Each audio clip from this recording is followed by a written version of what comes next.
الصلاة والسلام على سيد الأنبياء والمرسلين أما بعد درس القرآن والحديث الآن عن حقوق الله وحقوق العباد وإذا استمعوا له استماعا. آج کا درس قرآن درس حدیث اس ایصال ثواب کی محفل میں حقوق اللہ اور حقوق العباد بھی ہوگا. نہایت ہی توجہ کے ساتھ سنیے گا. موبائلوں پہ گانے سننے، کال بیل کرنے، آپس میں باتیں کرنا، قرآن و سنت کی جب بات ہو رہی ہو یہ انتہائی غیر مناسب ہے. لہذا درس قرآن درس حدیث میں بالکل خاموشی سے آپ انشاءاللہ سماعت فرمائیں گے تو بے حد نفع حاصل ہوگا.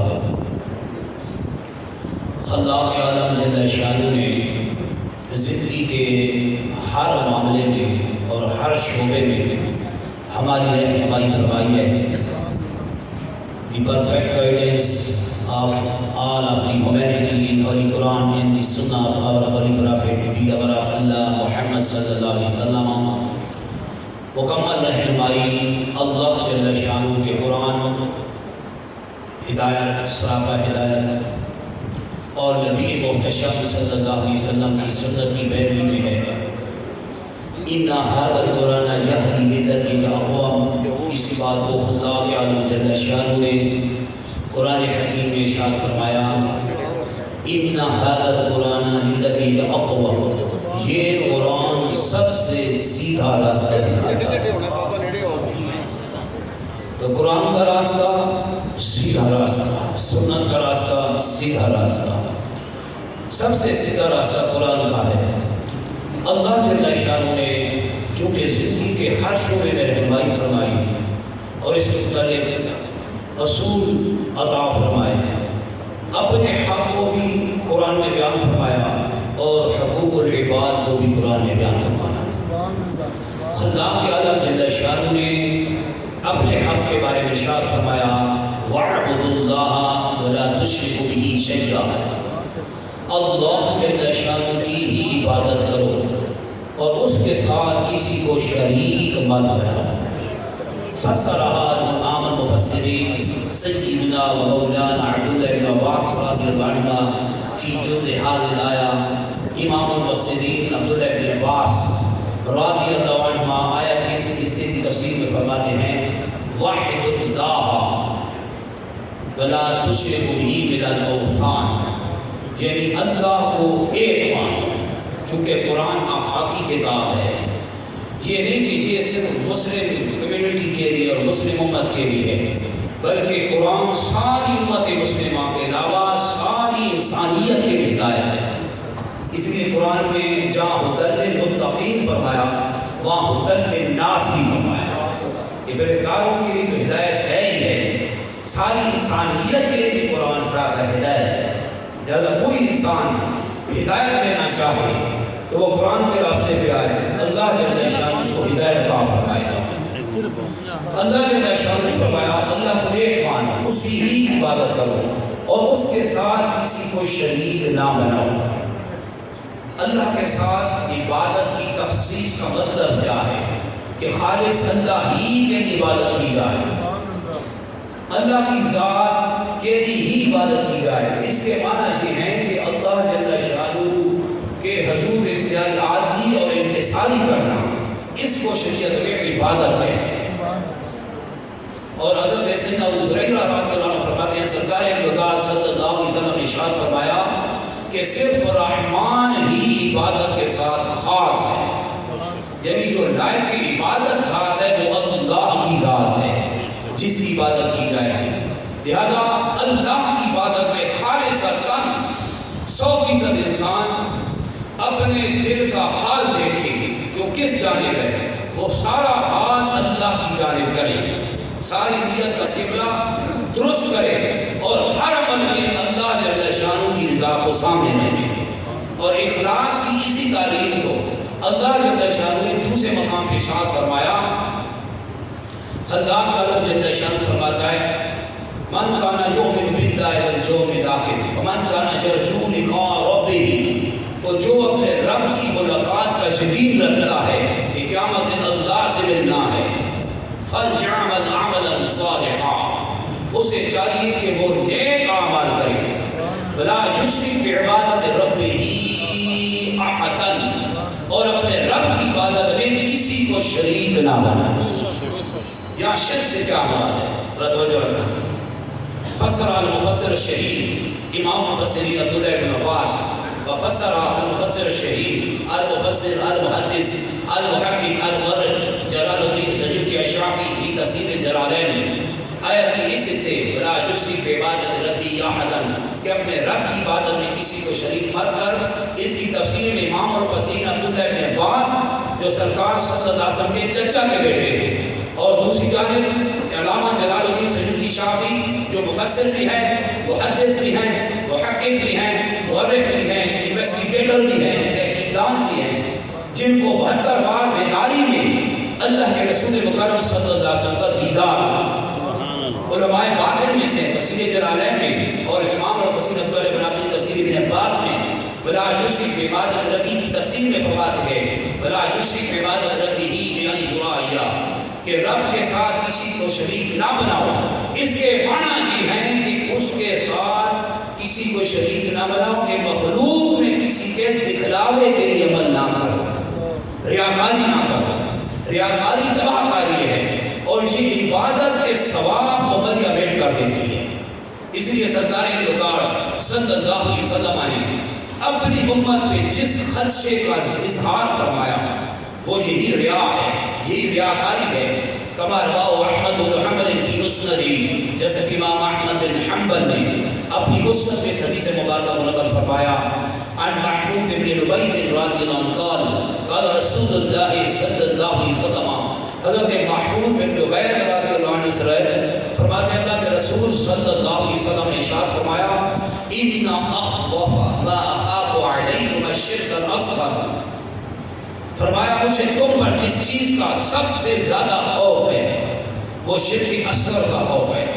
قالوا یا رسول اللہ صلی اللہ علیہ وسلم ما الشرک الاصغر، صحابہ کرام نے عرض کی یا رسول اللہ صلی اللہ علیہ وسلم شرک اصغر کسے کہتے ہیں؟ قال الریا، فرمایا لوگوں کے دکھلانے کے لیے عمل کرنا یہ ریاکاری ہے، اور اس کو شرک اصغر کہتے ہیں۔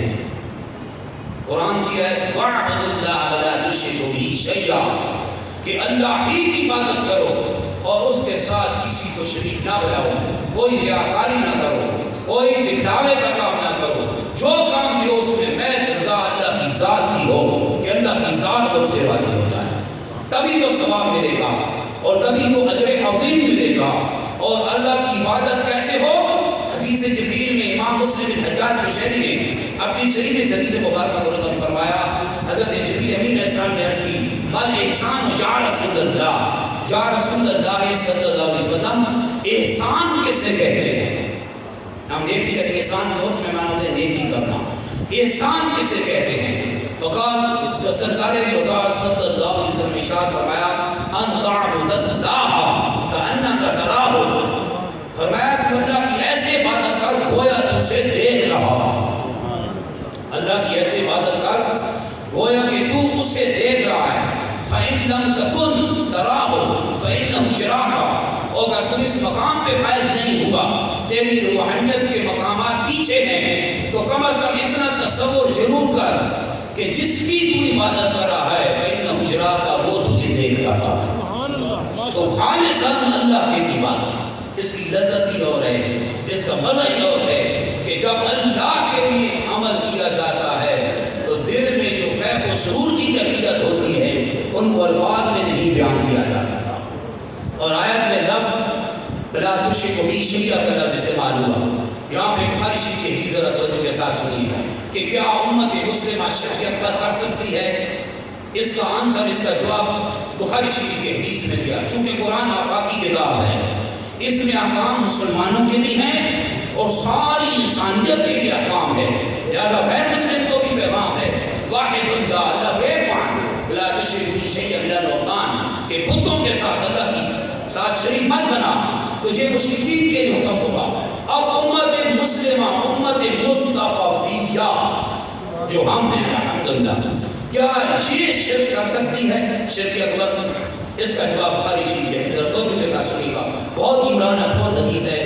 رواه رئیس المحدثین محمد بن اسماعیل البخاری فی صحیح، رئیس المحدثین محمد بن اسماعیل البخاری نے اپنی صحیح حدیث مبارکہ نقل فرمایا عن عقبہ بن عامر رضی اللہ عنہ، حضرت عقبہ بن عامر رضی اللہ عنہ سے ان النبی صلی اللہ علیہ وسلم خرج یوما، فرماتے ہیں اللہ کے رسول صلی اللہ علیہ وسلم ایک دن باہر تشریف لائے، فصلی علی احد صلاۃ للمیت، تو اہل احد پر، احد والوں پر ایسے نماز پڑھی جیسا کہ میت کی جنازہ پڑھا جاتا ہے۔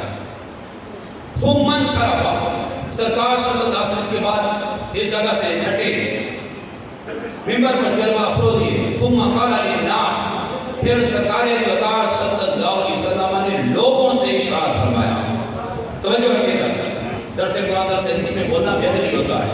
سرکار صلی اللہ علیہ وسلم فرماتے ہیں ثم قال للناس، پھر سرکار وقار صلی اللہ علیہ وسلم نے لوگوں کی طرف خطاب کر کے ارشاد فرمایا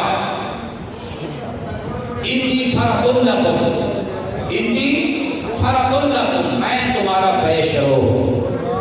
آگے آگے تشریح ہے، آگے تشریح ہے، جہاں خالی جگہ ہے فل ان دی بلینکس، خالی جگہ کو کریں، آگے تشریح ہے۔ سرکار وقار صلی اللہ علیہ وسلم فرماتے ہیں انی فرق لکم، توجہ رکھیں، فل توجہ رکھیں، حدیث مبارکہ کا بڑا ادب ہے۔ حضرت امام مالک رضی اللہ عنہ کو یہ پانی پلانے والے بھی کچھ دیر تشریف رکھ لیں، تھوڑی دیر کے لیے پانی روک لیں، تھوڑی دیر بعد نہیں لیں، درس قرآن درس حدیث کا ادب ہوتا ہے۔ امام مالک رضی اللہ عنہ کو ایک بار درس حدیث کی درس دے رہے تھے، دوران درس حدیث کے بچھو نے 17 بار ڈنک مارا، توجہ رکھنا، ایک بار ڈنک مارے والے کا کیا حال ہوتا ہے، بچھو ڈنک مار دیتے، 17 بار ڈنک مارا، آپ کا چہرے کا رنگ متغیر ہو گیا، اب صحیح ہے بالکل، چہرے مبارک کا رنگ متغیر ہو گیا، زرد ہو گیا۔ درس حدیث کے بعد آپ سے کسی نے پوچھا کہ دوران درس حدیث آپ کے چہرے کا رنگ فاق کیوں ہو گیا تھا؟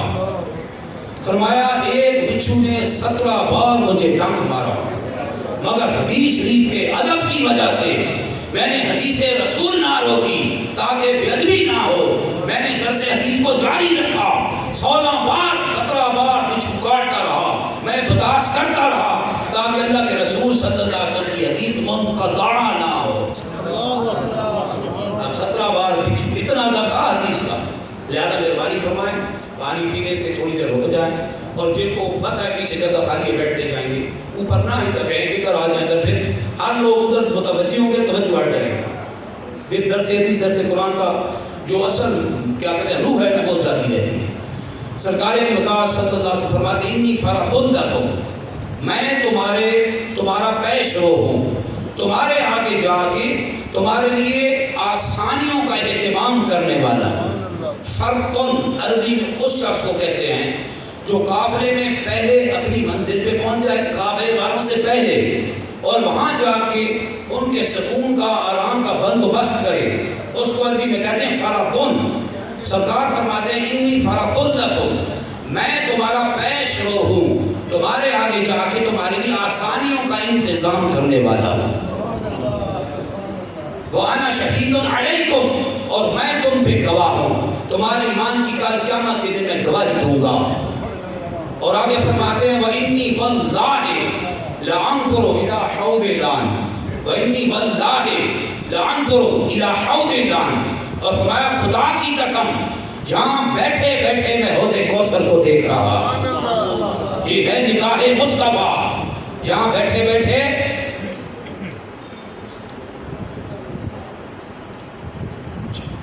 انی فرق لکم وانی واللہ لانصر الحوض اللَّهِ، خدا کی قسم یہاں بیٹھے بیٹھے میں حوض کوثر کو دیکھ رہا ہوں۔ اور آگے سرکار فرماتے ہیں وَإِنِّي قَدْ أُعْطِيتُ بِمَفَاتِحِ خَزَائِنِ الْأَرْضِ، اور بے شک زمین کے خزانوں کی چابیاں مجھے عطا کر دی گئی. کما رواہ البخاری و مسلم فی صحیح فی حدیث اخری. دوسری روایت امام بخاری امام مسلم کی یہ ہے وَإِنِّي قَدْ أُعْطِيتُ بِمَفَاتِحِ خَزَائِنِ الْأَرْضِ فَغُوَّضَتْ فِي يَدَيَّ. زمین و آسمان کی چابیاں، آسمان اور زمین کی چابیاں، زمین کے خزانوں کی چابیاں میرے پاس رکھی گئی، میرے ہاتھ میں رکھ دی گئی. سرکار کو اختیار دیا گیا کہ جو چابی آپ عطا کی گئی جس خزانے کی، رب کی عطا سے، رب کے اذن سے جس کو چاہیں جتنا چاہیں عطا فرما سکتے ہیں. اب کیسی عطا فرمائی سرکار نے، اور وہ بھی حدیث کی سنی. رواہ مسلم بن حجاج قشیری فی صحیح. امام مسلم بن حجاج قشیری نے اپنی صحیح میں حدیث مبارکہ کو نقل فرمایا ان ربیعہ بن کعب الاسلمی رضی اللہ عنہ قال. حضرت ربیعہ بن کعب اسلمی رضی اللہ عنہ سے ارشاد فرماتے ہیں کنت عبید مع النبی صلی اللہ علیہ وسلم. فرماتے ہیں میں اللہ کے رسول صلی اللہ علیہ وسلم کے پاس رات گزارتا تھا. صحابہ کرام کا یہ جذبہ تھا کہ رات کو سرکار کے عملیات کیا ہیں، عبادات کا کیا حال ہے. اسی تجسس میں آپ فرماتے ہیں میں رات اللہ کے رسول کے پاس گزارتا تھا. فاتحیت بوضوء وحاجتہ. تو میں سرکار صلی اللہ علیہ وسلم کے وضو کا پانی اور دیگر ضروری سامان مسواک وغیرہ رکھ دیا کرتا تھا. سرکار وقار صلی اللہ علیہ وسلم اس خدمت گزاری سے خوش ہوئے. فقال تو سرکار وقار صلی اللہ علیہ وسلم فرمایا سل ربیع، اے ربیع جو مانگ مانگ. سل ربیع عطا کیا جائے گا. سل مطلق ہے. اصول تفسیر، اصول حدیث، اصول فقہ کا جو مسلمہ قاعدہ ہے المطلق و جزری علی اطلاقہ، عام پہ رہتا ہے، اس کو خاص نہیں کرتے. جب تک قرینہ نہ پایا جائے اس کی تخصیص نہیں ہو سکتی. تو یہاں عام ہے. سرکار صلی اللہ علیہ وسلم نے سل عام فرمایا تو معلوم ہوا کہ اللہ نے اپنے محبوب کو اختیار دے دیا جس کو چاہیں رب کے خزانوں میں سے جو چاہیں عطا فرما سکتے ہیں. The beloved of Allah محمد صلی اللہ علیہ وسلم authorized from Allah، اللہ کے رسول اللہ کی طرف سے بااختیار بنا کے بھیجے گئے ہیں. اس لیے قرآن کی یہ آیت قل لا املک لنفسی ضرا ولا نفعا الا ما شاء اللہ، یہ سرکار کی عظیم و شان نعت ہے جس کے معنی یہ ہیں اے حبیب آپ فرما دیے جو اللہ چاہے اس نفع نقصان کا میں ضرور مالک ہوں. سبحان اللہ. قول امر کا صیغہ ہے. فرما دیجیے لا املک لنفسی نفعا ولا ضرا، یہ نفی کا کلام ہے. کیا فرما دیجیے میں اپنی جان کے نفع نقصان کا مالک نہیں ہوں. یہ جب نفی کا سیاق کلام چل رہا ہو اور اس کے بعد نکرہ آ جائے ضرا ولا نفعا، یہ دونوں نکرہ ہیں، یہ آ جائیں تو پھر تاکید پیدا ہو جاتی ہے. اور اسی نفی کے سیاق کلام میں جب حرف الا آ جائے تو پھر ڈبل تاکید پیدا ہو جاتی ہے. الا ما شاء اللہ پوری آیت پڑھیں تو پھر معنی یہ بنتے ہیں جو اللہ چاہے. اے حبیب آپ فرما دیجیے اس نفع نقصان کا میں ضرور مالک ہوں. یہ تو سرکار کی نعت ہے. اور سرکار کیسے مالک ہیں؟ اللہ اکبر. مسلم شریف کی حدیث چل رہی تھی تو سرکار نے کہا صلی اللہ علیہ وسلم خوش میں فرمایا سل ربیع، ربیع مانگ لو. اپنے صحابی ربیع سے فرمایا مانگ. یہ شرک نہ تھا. سرکار شرک کی تعلیم دینے نہیں آئے تھے بلکہ شرک کی ایکسپلین کرنے کے لیے آئے تھے کہ نبی سے رب کی اطاعت سے مانگنا شرک نہیں ہوتا، وہ تو نبی کی تعلیم ہے. سر ربیع سرکار فرما رہے ہیں تو سرکار وقار صلی اللہ علیہ وسلم نے کیا فرمایا، کیا عطا فرمایا، کیا دنیا کی اس میں کوئی سی چیز کی تفصیل فرمائی یا مطلقاً جو چاہیں عطا فرمائیں. اس صحابی رسول نے کیا مانگ لیا وہ بھی سن لیں. ربیع بن کعب اسلمی نے عرض کی اسألک مرافقتک فی الجنہ، اے اللہ کے رسول صلی اللہ علیہ وسلم جنت چاہیے، جنت میں آپ کی سنگت چاہیے. جنت بھی چاہیے، جنت میں آپ کی سنگت بھی چاہیے. مانگ لی جنت. یہ محتاج الاسباب نہیں ہے کہ یہ کسی چیز کے سبب سے یہ چیز حاصل ہو. یہ ما فوق الاسباب ہے. یہ رب کے اتھورائز کرنے سے ہے، رب کے اختیار دینے سے ہے. اللہ نے اتھورائز کیا ہے، بااختیار کیا ہے. تو سرکار وقار صلی اللہ علیہ وسلم فرمایا او غیر ذالک، جنت عطا کر دی اور کچھ مانگنا ہے تو مانگ، جاری رحمت جوش میں ہے. فرمایا او غیر ذالک، مسلم شریف حدیث او غیر ذالک، اور کچھ مانگنا ہے تو مانگ. حضرت ربیعہ بن کعب اسلم نے عرض کی ہو ذاک یا رسول اللہ، یا رسول اللہ یہی کافی ہے، رب سے جنت میں آپ کی سنگت مانگ کے اور کیا چاہیے؟ ہو ذاک یا رسول اللہ، یا رسول اللہ یہی کافی ہے۔ تو سرکار مقام صلی اللہ علیہ وسلم ارشاد فرمایا فاعنی علی نفسک بکثرۃ السجود۔ تو سرکار نے فرمایا رب کی عطا سے تجھے جنت دے چکے، نوافل کی وجہ سے نہیں، کیونکہ جنت تو پہلے دے چکے۔ فاعنی علی نفسک بکثرۃ السجود تو بعد کا جملہ ہے، پہلے کا نہیں ہے۔ سرکار فرمایا جنت دے چکے۔ فاعنی علی نفسک بکثرۃ السجود، تو کثرت نوافل کے ساتھ، کثرت سے سجود کے ساتھ، کثرت سے نوافل ادا کرنے کے ساتھ، چونکہ جنت رب کی عطا سے تجھے عطا کر دی، یعنی اس کے شکریہ میں نوافل کی کثرت ادا کر کے میری مدد کر۔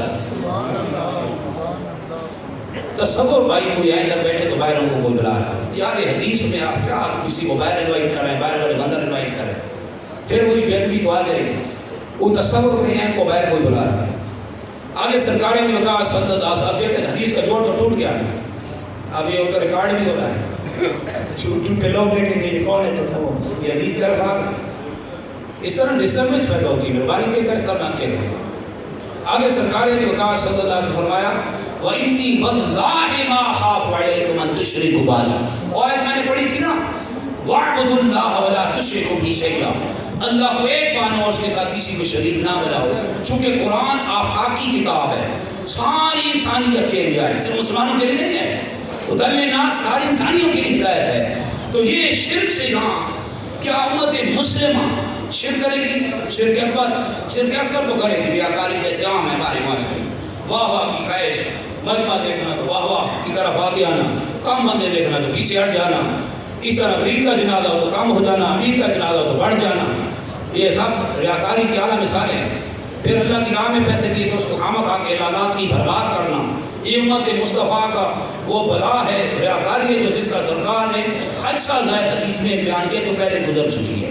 امت مصطفیٰ کیا شرک اکبر بھی کرے گی؟ سرکار مقام صلی اللہ علیہ وسلم نے ایک بخاری شریف کی حدیث میں سے پیش کی ہے۔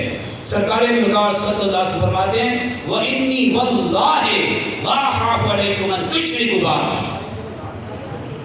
سرکار اتنا بھی فرما دے نا مَا خَافُ عَلَيْكُمْ أَن تُشْرِكُوا بِي، یہ کافی ہے، کیونکہ قرآن میں اللہ جل شان فرماتا ہے وَمَا يَنطِقُ عَنِ الْهَوَىٰ إِنْ هُوَ إِلَّا وَحْيٌ يُوحَىٰ، یہ نبی آخر زمان خواہش نفس سے کلام نہیں فرماتے، ان کا کلام رب کی وحی ہوتا ہے۔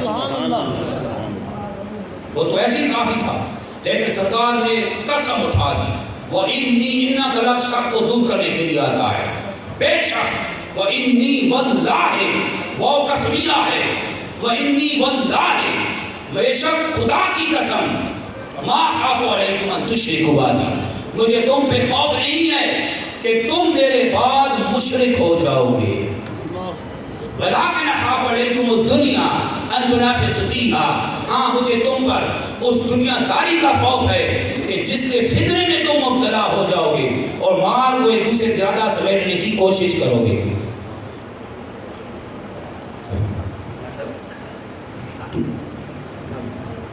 مدثر صاحب نے پنجن ندی بار مائی لکھ ہوتے ہیں، مدثر صاحب پنجن تو اب یہ جو یوٹیوب پہ ریکارڈنگ جائے گی وہ کیا کہیں گے دیکھنے والے بھئی یہ کوئی اعلانات ہیں یا درس قرآن درس حدیث؟ یہ ادب نہیں، سیدھی بات ہم نے میں کسی کس معاملے تو ہم کسی سے نہیں کرتے، سیدھی بات غلط بات ہے، یا اعلانات کریں یا درس قرآن درس حدیث کریں، مہربانی کریں اس طرح کی فضا قائم نہ کریں، پھر وہ حدیث کا وہی بات رب ٹوٹے گا، ٹوٹ گیا پھر وہ مزہ نہ رہے گا، وہ جو روحانیت ہے وہ چلے، اس کا فیض جاتا رہے گا۔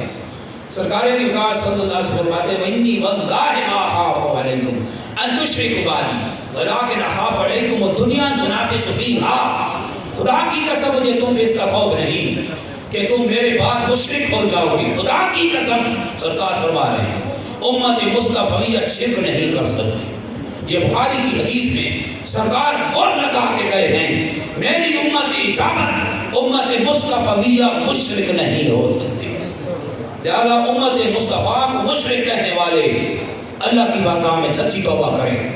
جن کو شریعت کے مالک شرک سے بری کر کے گئے، آج ہر ایک چھوٹی بات اس امت مسلمہ کو مشرک کہا جاتا ہے. یہ سرکار فرما رہے ہیں وَإِنِّي وَاللَّهِ مَا أَخَافُ عَلَيْكُمْ أَن تُشْرِكُوا بِي. خدا کی قسم مجھے تم پہ خوف نہیں کہ تم میرے بعد مشرک ہو گے. تم مشرک ہو نہیں سکتے. شرک نے ہر دور میں سر اٹھایا، مگر سرکار کا دور آیا، اللہ نے شرک امت اجابت کے لیے ختم کر دی. امت مصطفیہ مشرک نہیں ہو سکتی. شرک اصغر ہو سکتا ہے، ریاکاری ہو سکتی ہے، شرک اکبر نہیں ہو سکتا. امت مصطفیٰ کو اللہ کے رسول شرک اکبر سے باری کر کے گئے ہیں. اب کوئی ذہن میں شک ڈالے، شیطان بس نظر ڈالے، یہاں تو خطاب صحابہ کو تھا. وَإِنِّي وَاللَّهِ مَا أَخَافُ عَلَيْكُمْ کی جو ضمیر ہے جمع کی ہے، مجھے تم پہ خوف نہیں. اور کوئی یہ کہہ یہ تو سامنے صحابہ تھے. اگر پھر یہ اصول ہے تو پھر قرآن کی جتنی حدیث میں کتنی آیات ہیں جس میں علیکم کا حکم ہے، وہ ساری عمر اٹھا لیں. پھر قیامت تک کا حکم نہیں رہے گا، پھر وہ حکم اسی صحابہ تک باقی رہ جائے گا. یا جس کے ساتھ معاملہ ہوا اسی کے ساتھ رہ جائے گا.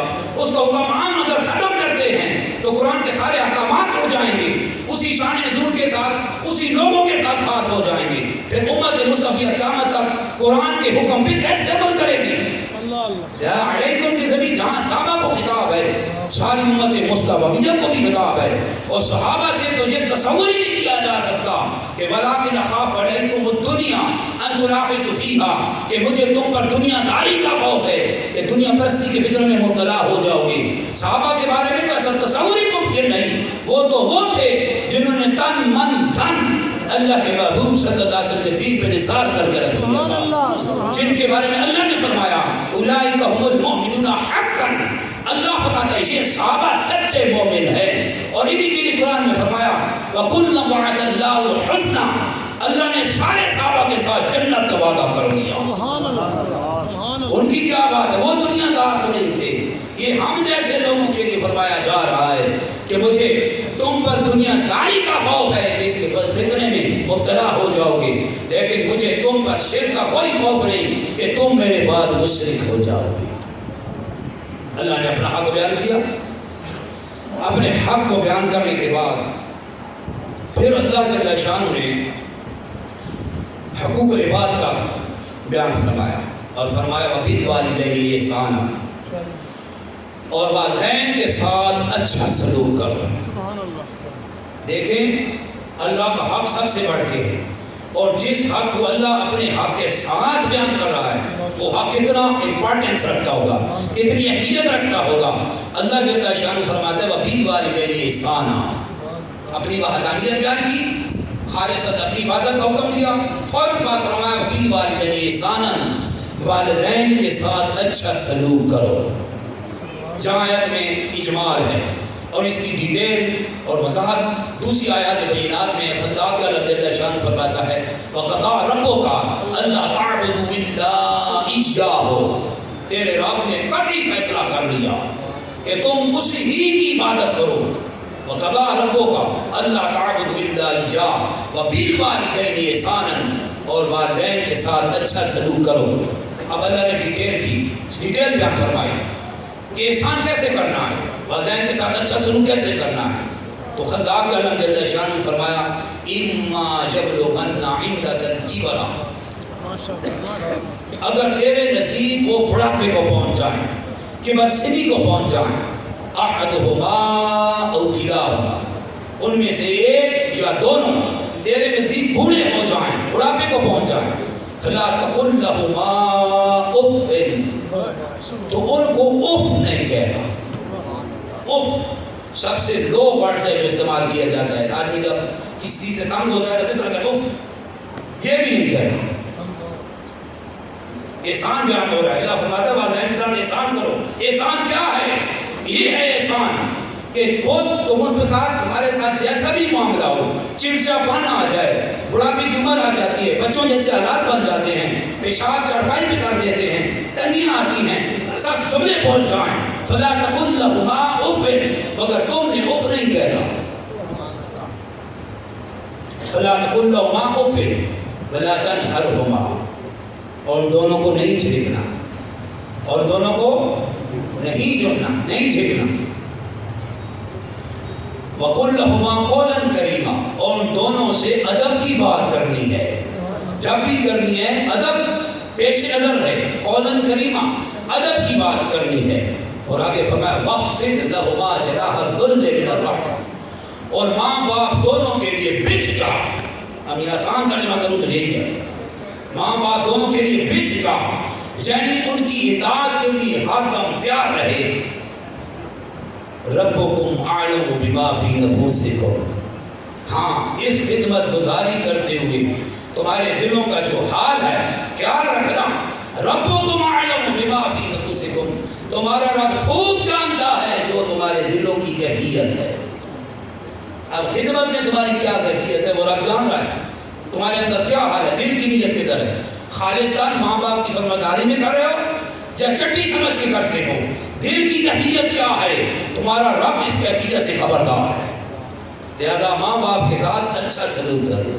اور حدیث مبارکہ میں بھی سرکار وقار صلی اللہ علیہ وسلم کی خوب وضاحت فرمائی ہے. کما رواه البخاری ومسلم فی الصحیحین، امام بخاری امام مسلم نے صحیحین میں حدیث مبارکہ کو نقل فرمایا. عن ابی ہریرہ رضی اللہ عنہ قال، حضرت سیدنا ابو ہریرہ رضی اللہ عنہ سے فرماتے ہیں اللہ کے رسول مکرم صلی اللہ علیہ وسلم نے ارشاد فرمایا، حضرت سیدنا ابو ہریرہ فرماتے ہیں ان رجلا جاء الی النبی صلی اللہ علیہ وسلم، ایک شخص سرکار وقار صلی اللہ علیہ وسلم کی خدمت میں حاضر ہوا. فقالا یا رسول اللہ صلی اللہ علیہ وسلم، عرض کی یا رسول اللہ، یا رسول اللہ اتنا عام جملہ ہے کہ صحابہ جب بھی سرکار کی بارگاہ میں حاضر ہوتے اور مخاطب کرتے تو کہتے یا رسول اللہ. سرکار کی ظاہری حجات طیبہ میں بھی، سرکار کے وصال فرمانے کے بعد بھی، قبر انور میں بھی اور دور دراز کسی شہر میں بھی ہوتے تو حدیث صحیحہ سے ثابت کہ سرکار یا رسول اللہ کہہ کے پکارتے.